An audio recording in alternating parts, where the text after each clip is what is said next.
Hi everyone, in this tutorial, I'll show you how to use EarTrumpet on Windows 11 in 2026.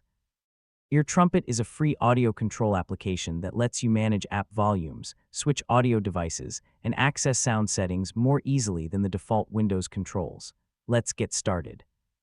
First, click the EarTrumpet icon in the Windows system tray near the clock. If you don't see the icon, click the Show Hidden Icons arrow and then select EarTrumpet. Once the EarTrumpet panel opens, you'll see your current playback device at the top. Below it, you'll find all the applications that are currently playing audio.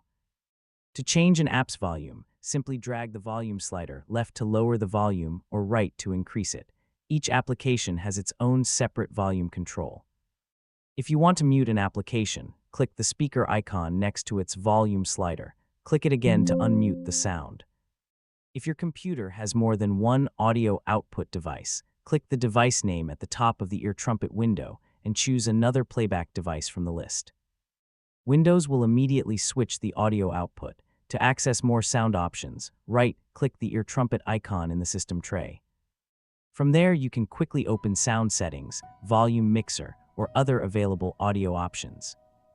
After making your changes, play a YouTube video or a music file to confirm that your volume settings are working correctly.